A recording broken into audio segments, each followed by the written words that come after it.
We'd also like to bring the question back to the Supreme Court today. Isa po doon sa mga very clear self-executing provisions ng 1987 Constitution ay dapat ang mga kaso ng Korte Suprema ay nare-resolve within 24 months from the last submission of a brief, a memoranda, or similar documents. Very important for the Supreme Court to also respond. Nagagawa ba nila ito? Kasi I'm quite certain there are several very high public interest cases like yung pong non-contact apprehension case. It has been pending with the Supreme Court for the longest time. It has not yet been resolved. Ni Congressman Chua, bilang bahagi po ng committee ito, si Kong Joel po ay Vice Chairperson ng House Committee on Justice. Siya din po yung Chair ng House Committee on Good Government. Ako po yung Chair ng House Committee on Public Accounts. So handa po ang buong komite na dinggin po yung pong dalawang tanong, sufficiency in form and sufficiency in substance, nung pong dalawang impeachment complaints na ifinailaban po kay Pangulong Ferdinand Bongbong Marcos Jr. So magsisimula po yung pagdinig sa darating pang Lunes alas 10 ng umaga. So antabayanan po namin yung pong paglalahad ng pong mga complainants ng lahat ng kanila pong magiging batayan dito po sa pagsasampa ng kaso laban kay Pangulong Marcos. No? So yun po yung una. Pangalawa, patungkol po doon sa Supreme Court decision relating to the impeachment of Vice President Sara Duterte, katulad po ng binabanggit ng amin pong Speaker Faustino Boji D. III, ginagalang po namin ang desisyon ng Korte Suprema sa usapin po na ito, pero linilinaw din po namin na pagdating po ng February 6, handa po ang Kongreso na tanggapin at dinggin ang lahat po ng mga bagong mga complaints laban kay Vice President Sara Duterte. Mahalaga din po nga maglinaw tayo doon sa ilang bahagi ng desisyon po ng Korte Suprema. Umatas po yung Korte Suprema doon po sa restrictive due process requirements po nila sa original decision po nila kung saan re-require po nila noon na bigyan ng pagkakataon ang mga respondent, impeachable officers na sumagot at magkaroon po ng kopya ng mga ebidensya. Wala na po ito ngayon sa resolution po ng motion for reconsideration.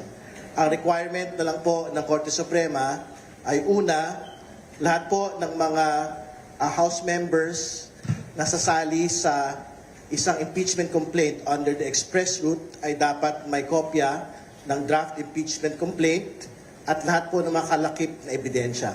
Pangalawa, kailangan po lahat ng mga miyembro na kasama doon sa plenary deliberations nito pong impeachment complaint po na ito undertaken through the express route ay dapat may kopya rin po ng mga articles of impeachment at yung pong kanila pong kalakip pong mga ebidensya. So, ayan na po yung dinulo nito pong paglilinaw po ng Korte Suprema sa ilalim po ng motion for reconsideration po na ito.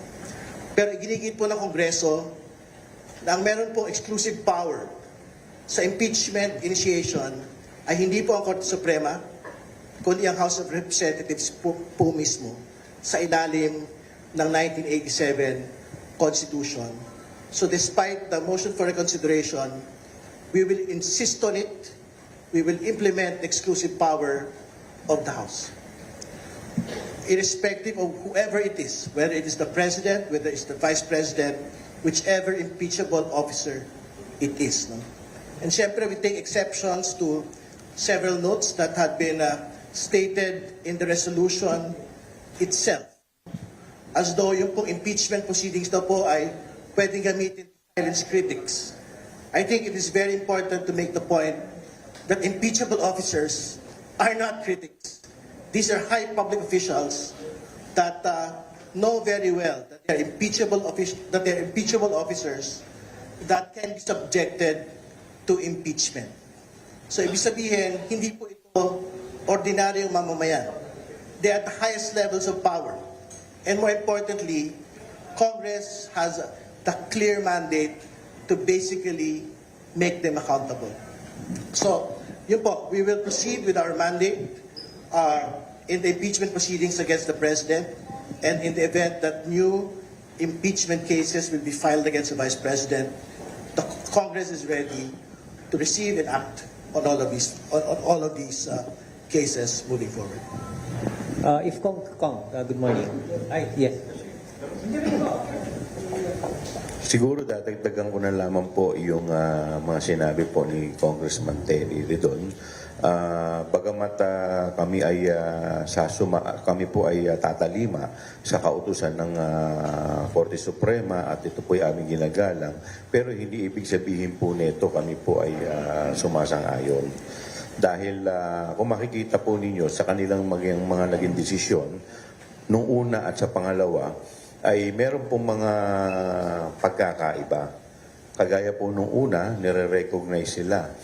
Halimbawa na lang po kung paano i-interpret yung session day.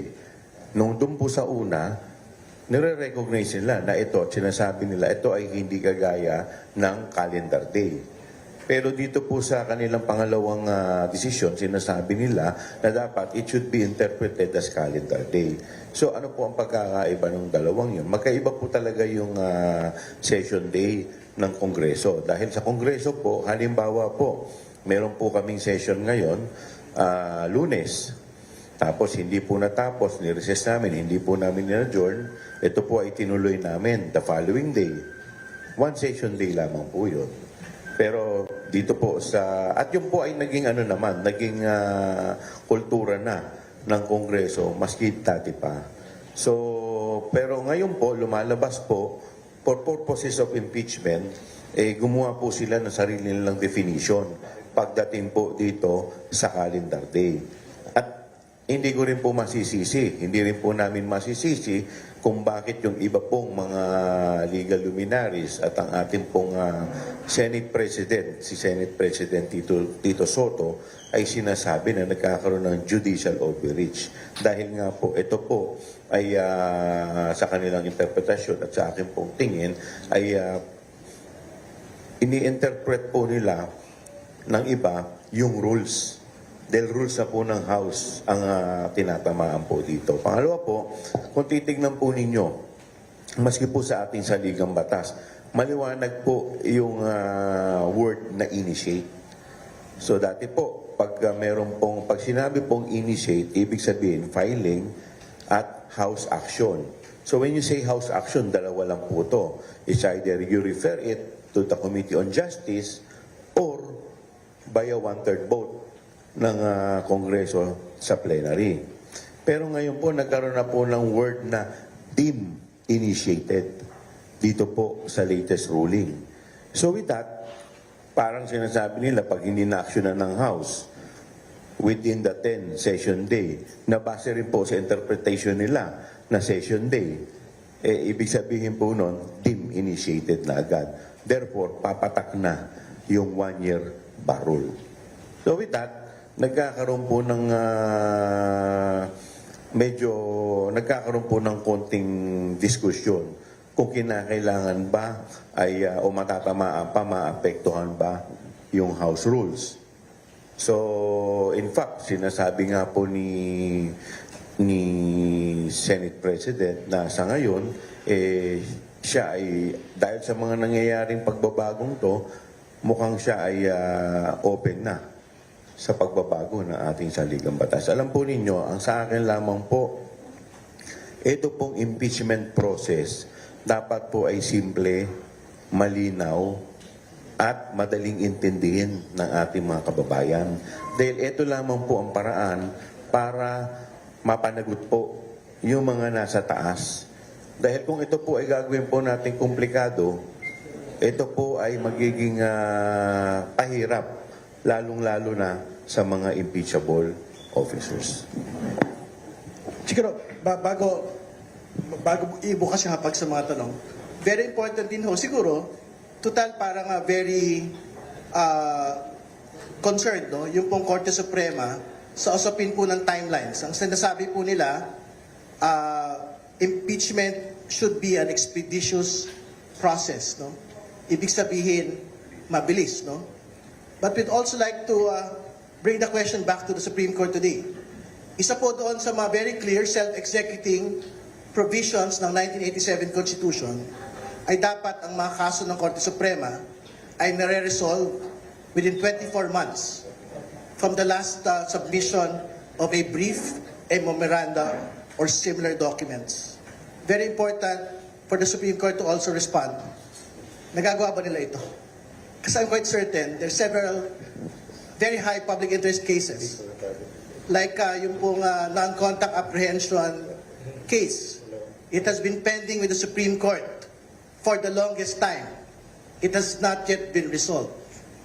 So ibig sabihin, to stick it to Congress, that impeachment is a matter, I think they should look at themselves as well on whether or not they're able to comply with this particular 24-month period to resolve cases within their court. Sige, can you give us an idea